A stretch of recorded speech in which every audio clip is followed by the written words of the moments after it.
আজকের ছোট গল্প পুরনো চাল ভাতে বাড়ে। কলমে পার্বতী মোদক। আয়নার সামনে দাঁড়িয়ে শার্টের বোতামগুলো আটকাতে আটকাতে সুজাতার বলা কথাগুলো শুধু মনে পড়ছিল। পরশু রাতে ফোন করে বলল, সুজন, স্বামী স্ত্রীর মধ্যেকার বোঝাপড়াটা কিন্তু একান্তই দুজনের। প্রতিবেশী, আত্মীয়, বাবা মা, শ্বশুর শাশুড়ি যেই হোক, দুজনের মধ্যে মধ্যস্থতা করে কখনো মনের মিল ঘটাতে পারে না। আর যাই হোক, মিটিং মিছিল করেই সংসার হয় না। ব্যক্তিগত সমস্যা ব্যক্তিকেই মেটাতে হয়, একে অপরের পাশে থাকতে হয়। একটা দীর্ঘশ্বাস ফেললাম। হয়তো আজকেই সবটা শেষ করার সিদ্ধান্তও নিতে হবে। এভাবে আর চলছে না, এভাবে চলতে পারে না। আমি সুজন, পেশায় স্কুল টিচার। 1 বছর হলো বিয়ে হয়েছে সুজাতার সঙ্গে। ও এখনও পড়াশোনা করছে, MSc রানিং। আমার বাবা মায়ের মধ্যে সেপারেশন হয়ে গেছে যখন আমার বয়স মাত্র 4 বছর।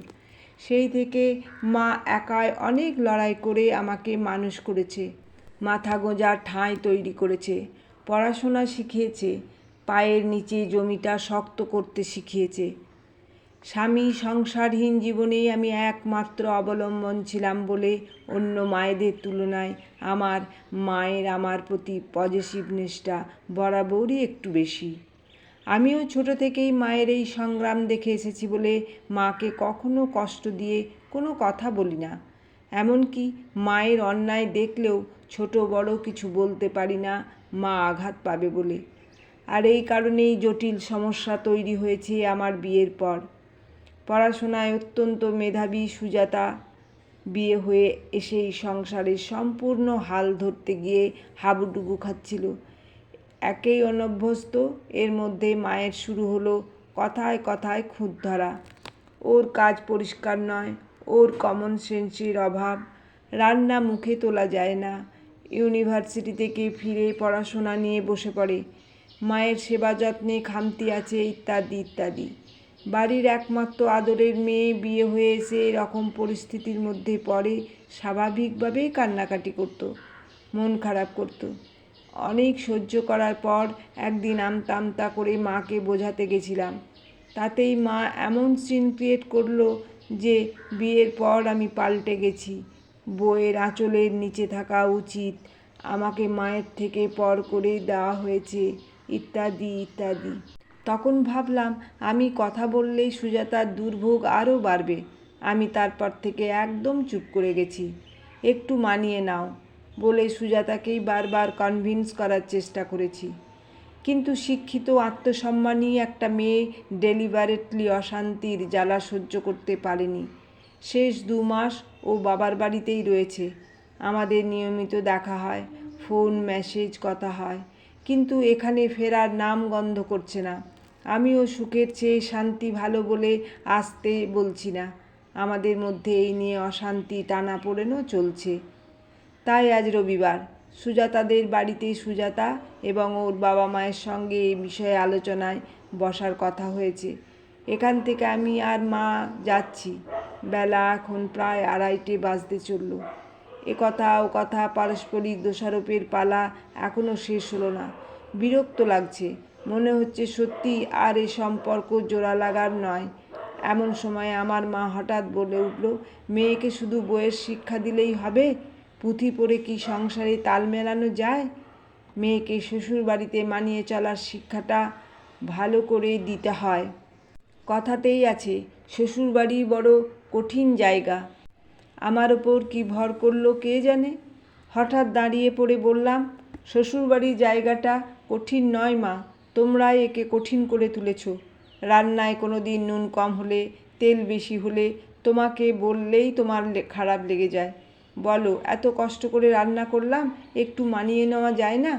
অথচ ওই মেয়েটার কোনো কিছুই কি তুমি মানিয়ে নেওয়ার চেষ্টা করেছো, শিখিয়ে দেওয়ার চেষ্টা করেছো? ও হয়তো সবটা পারতো না, কিন্তু চেষ্টা তো করতো। আর তুমি সব সময় খুঁত ধরে ধরে খিটখিটে কথা বলে একটা বিশ্রী পরিবেশ তৈরি করেছো, আর আমার মন দিয়েছো বিষিয়ে। কষ্ট পাবে বলে না পারি তোমাকে কিছু বলতে, না পারলাম সংসারটা ধরে রাখতে। আমার বাড়িতে থাকলে না মেয়েটা শান্তি পাবে, না আমি। সরি মা, আজ তো সবই শেষ হয়ে গেল, তাই কথা কটা নিজে হতেই বের হয়ে গেল। আমার সংসার ভাঙার জন্য তুমিই দায়ী। শুনতে খারাপ লাগলেও এটাই ঠিক। সুজাতা আর ওর বাবা মা বিস্ফারিত চোখে তাকিয়েছে আমার দিকে। মা কিন্তু অদ্ভুত রকম শান্ত মৃদু হেসে ব্যাগ থেকে একটা কাগজ বের করলো।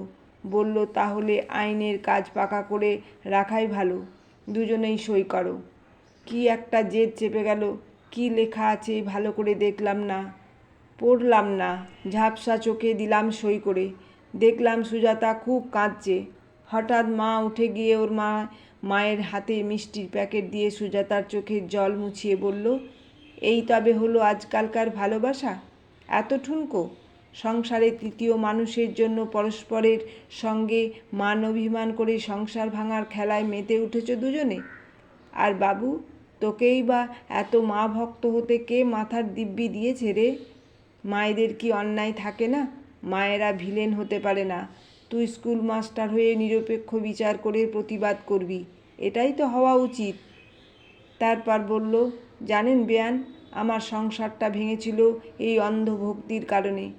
আমি আমার নিজের মানুষটাকে কখনো আমার করে পাইনি, কখনো আমার হয়ে প্রতিবাদ করতে দেখিনি, কখনো বাড়ির লোককে বলতে দেখিনি আমার সঙ্গে অন্যায় হচ্ছে।